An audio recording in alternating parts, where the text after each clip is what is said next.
this October afternoon. I'm here, Christina Blanchard, the client service coordinator, and I and her husband, we all attended NAU back in the late 80s, early 90s, and so that's my connection for being invited up here to speak with you. Also, there was a sermon homily that I gave back in February that somehow got out on the internet, and so I don't know, maybe my name's getting out there a little bit more, which is not my intention. My intention is simply to keep doing what a priest is supposed to do, which is just keep preaching the gospel.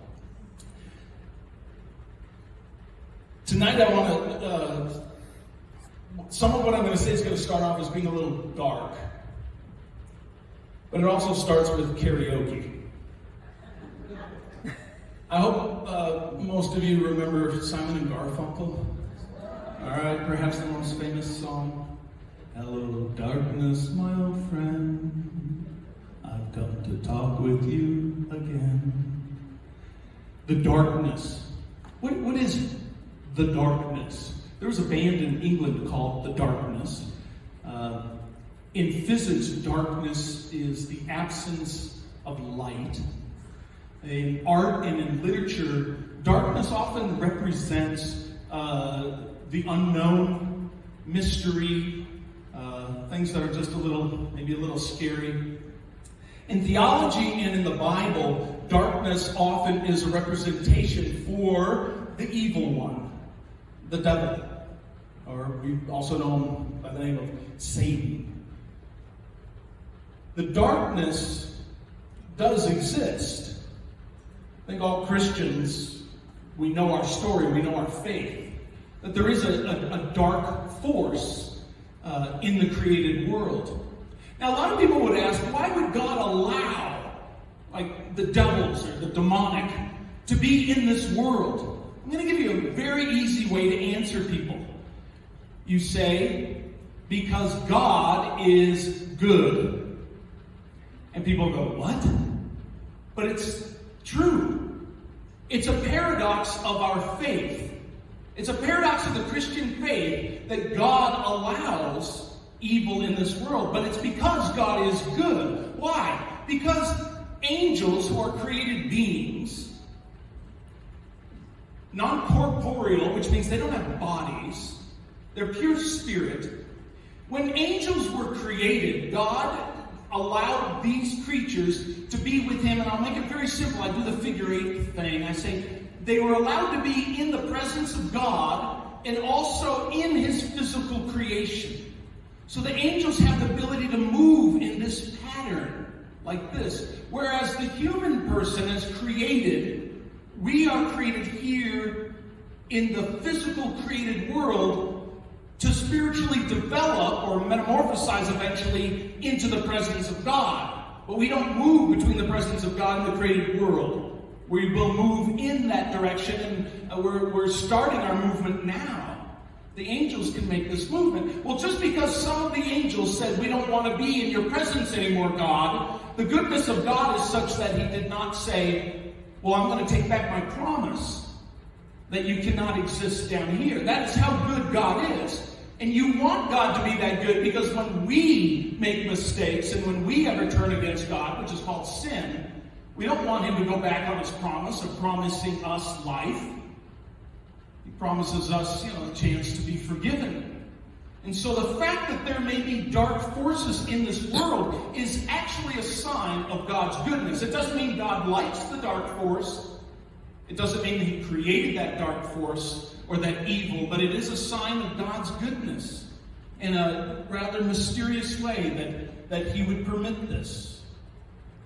And there is a voice of darkness. Now, I know some of you have seen movies of exorcisms and stuff, and someone and maybe it's scary and such. The devil tends to use physical things in such a way as to get them to do his bidding, or he tries to play with them. And by the way, the devil doesn't know how to really play with physical things, since he's not in obedience to God, and nor is the devil a physical being. He can't push a piano out of an office window on you while you're walking down on the street. He might, though, be able to inspire someone to do that. And so the voice and the power of evil is a spiritual power.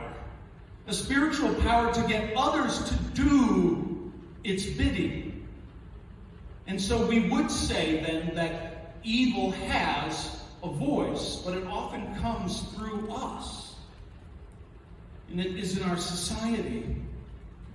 I'm going to play for you now something that was recorded in January or December 30th of just this past year. It's available on the internet. It is the sound of Satan. Now, if there's anyone under the age of 80 who's, thinks you might be afraid, you may not want to listen to this. I'll just play this quickly for you. I hope that you can hear it.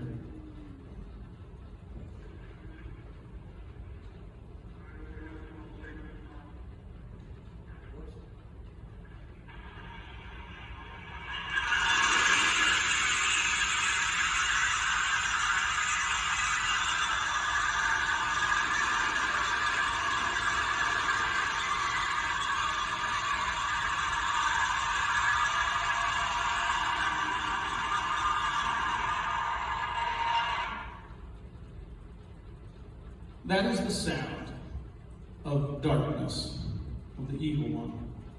And I'm not speaking metaphorically. Do you know what that is? In the early morning hours of December 30th, I think, 2020, gathered outside of the congressional building in Buenos Aires, Argentina, a large crowd had gathered for an all-night vigil. Majority of them were dressed in these green t-shirts with some anti-God slogan on them that was used for some agenda. The crowd was made up mostly, almost predominantly of women, and almost exclusively young women. And in the early hours of December 30th, 2020, someone must have come out to the steps, or there were these big Jumbotron TVs where they announced that by a vote of 29 to 22, the government of Argentina had now legalized abortion. And when they made that announcement, that crowd erupted in great celebration and the cheers that I just played for you. They were screaming, singing. The girls were hugging each other, crying, "Oh, yay! Oh, we get to kill our babies now!" Folks, it's bad enough that any country would legalize the killing of the innocent. It's another thing to celebrate that with uproarious cheers. That sound that I played for you is not the sound that we would see it as a sound of celebration. That's the soundtrack of a horror movie, which is what abortion is. What or who has bewitched the mind of modern man, such that we would glorify in destruction?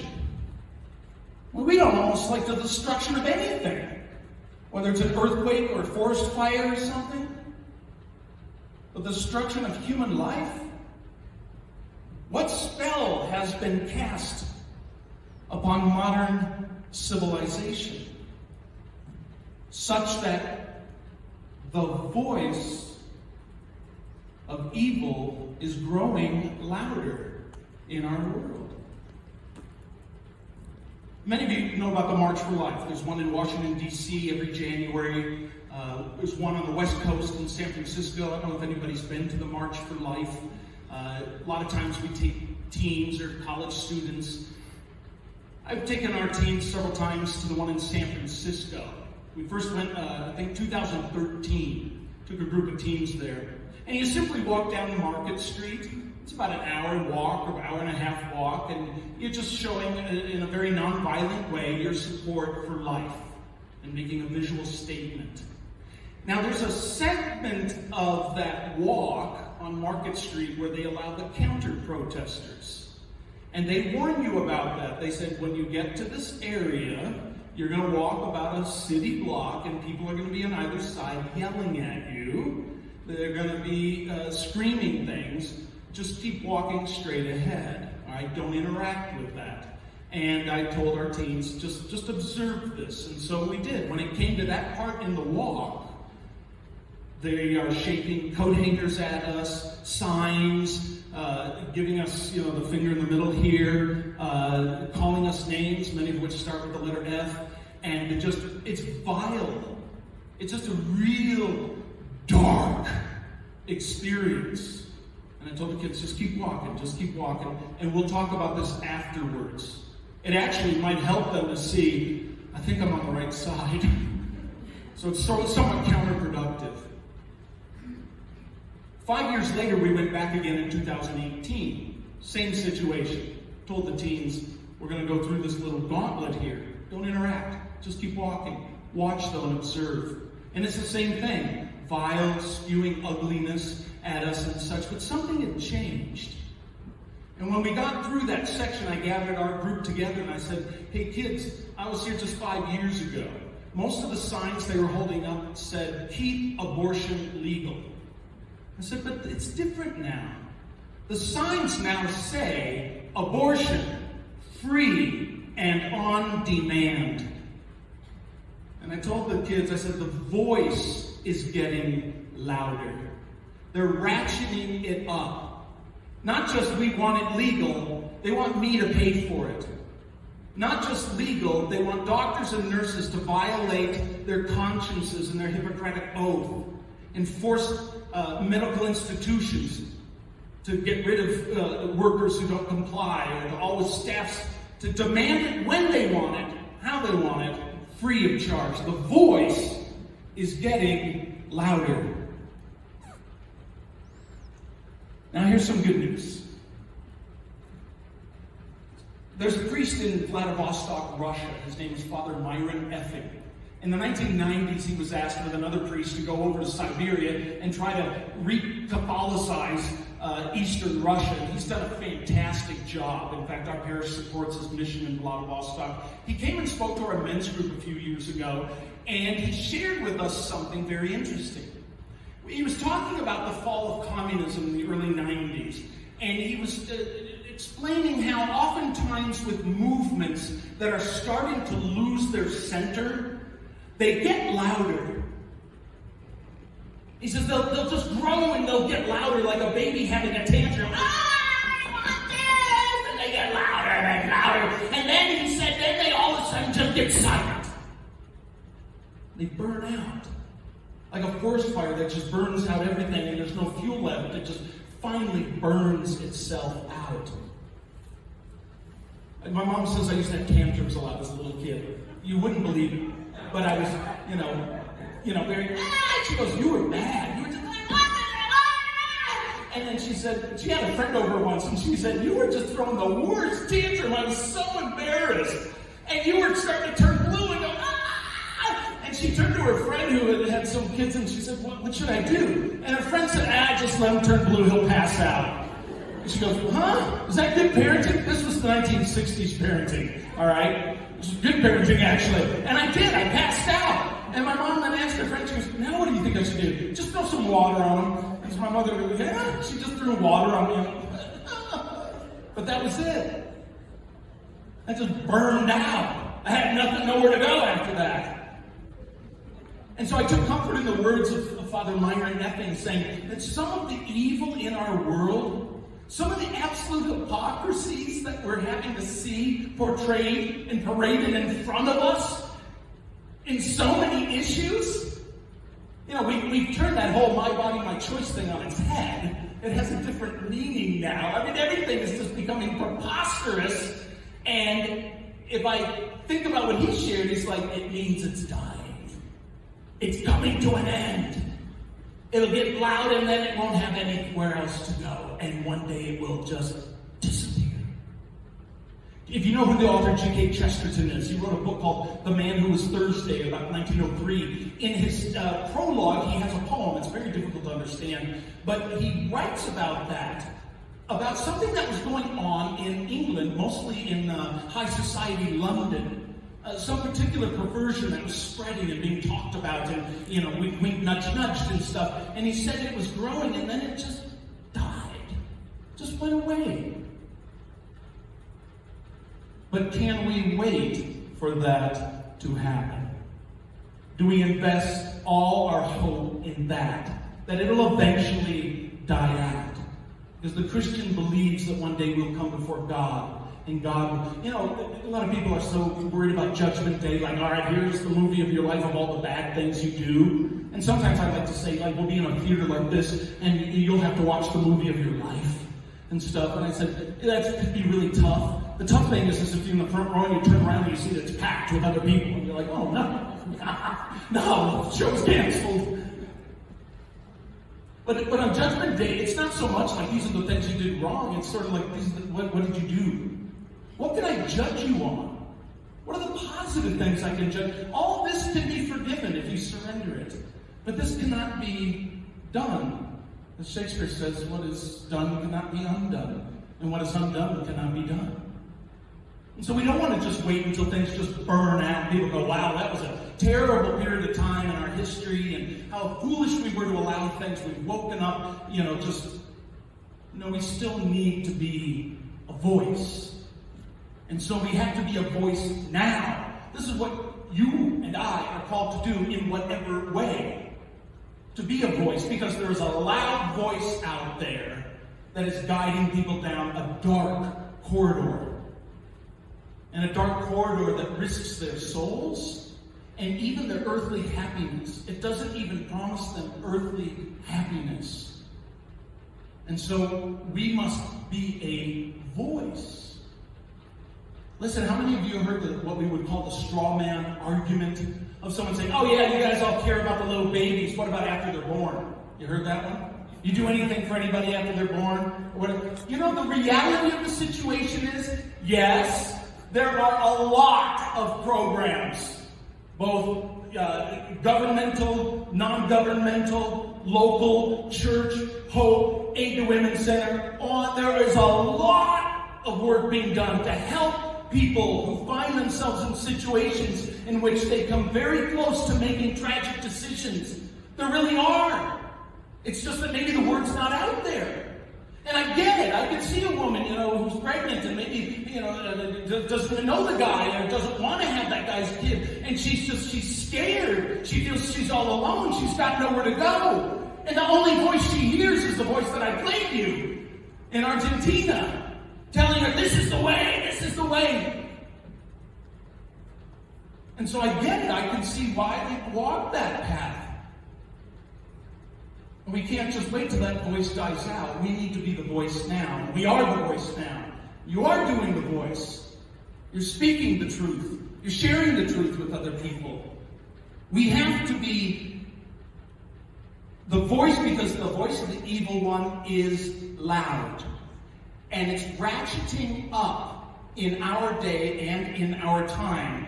We have to be the voice of truth and, in fact, the voice of God. As we let the Holy Spirit speak through us, to speak on behalf of God. This is one of the powerful things that He gave human beings, the ability to be in His image, to be like God. And so He asks you and others, be my voice. Speak to the world. Finally, now we'll move a little bit more into the light. I grew up in Prescott, Arizona. All right, I went to high school in the early 1980s. Most high schools have a football team. All right. When I went to high school, Prescott High School football team was horrible. All right. We hadn't had a winning record since like the mid-'60s. We always lost homecoming. every year, homecoming's where you come back to the school to watch a football game. Maybe there's a dance, you meet alma mater, and you find out that you're not as successful as you thought you were, and you meet other people you went to school with, and it's just a night of fun and such. We would always lose homecoming. First of all, we almost always played St. Mary's Catholic High School from Central Phoenix. And they'd get off the bus, and these guys were big in their big green uniforms. They crushed us year after year after year. Finally, the athletic director got a great idea. He goes, hey, we got to play a team that's really terrible for homecoming. And so they picked the team. I think it was either Sunny Slope or Greenway or something down in Phoenix. They said, yeah, they're terrible. They're a bunch of sissies. They got a totally weak football program. So they started changing it. We played those schools, and they killed us. We just couldn't win. And so we'd be up there in the stands, when the score is 45-0, and it's 2 minutes left in the fourth quarter. And then there's these girls called cheerleaders that are up there with their back to the field, looking up at us, going, ready? Okay, 2 bits, 4 bits, 6 bits, $1, all for Prescott's, and $1, yay! And we're just sitting there saying, girls, have you seen the score? I mean, we can see it, you can't, because you're looking up at us. Turn around! We're not going to win this game! What are you cheering about? I mean, then they'd say, come on, let's sing the fight song! And it was something like, we are the Badgers, da-da-da-da-da-da-da-da. Well, we changed the words, a bunch of us, because we were so bad, And it was something like, all the heck, it used to be all hail Prescott Badgers. We changed it to the heck with the Prescott Badgers. We did something like, can't hold your head high, heck with the Prescott Badgers. We don't even try. And they're like, don't do that, come on, sing the real one, everybody. Let's go. And then just in the waning minutes of the game, in which we're going to lose yet another one, they would say, come on, let's challenge the people on the other side, the visiting team. And they would do that cheer that some of you heard and grew up with, which is like, we got spirit. Yes, we do. We got spirit. How about you? And then maybe the visiting team would shout back, and they would get us energized. And we'd say, look, I don't know if we're going to win this game or not, but we're going to beat you in this. And then we would sing even louder, we got spirit. Yes, we do, and stuff. And they would go back and forth until someone on their side said, yeah, but you're going to lose the game. We go, no, but. And now, years later, I look back and I think about those girls. Admittedly, they did not understand the rules of football. They didn't know that in order to win, you had to have more points than the other team when the fourth quarter ended. I admit that. But now I look back and I think about what they were doing. In the clutches of defeat, they were cheering. They wouldn't give up doing what they were asked to do when they volunteered to be cheerleaders. That regardless of the score, they said, what must we do? And they kept the spirit alive. Tough world out there. But we're the cheerleaders. It may seem like defeat is imminent. We can't overcome the obstacles. They're much bigger and better funded than us. But what is our purpose? Our job is to keep the spirit alive. Because the spirit will win the day. And so we do say, we got spirit, yes we do. We got spirit. Which one is guiding you? And so tonight, in closing, today, I simply want to say to all of you, especially those who do work at Hope, and the many people all over the U.S. who are giving up their time, their talent, their treasure, their prayers to overcome this great error in human thinking.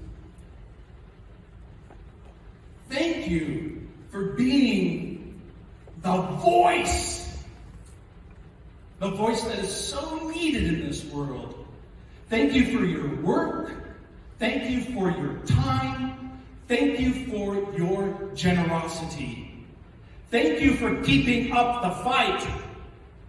And thank you for fighting against the sound of silence. Have a blessed day, everyone.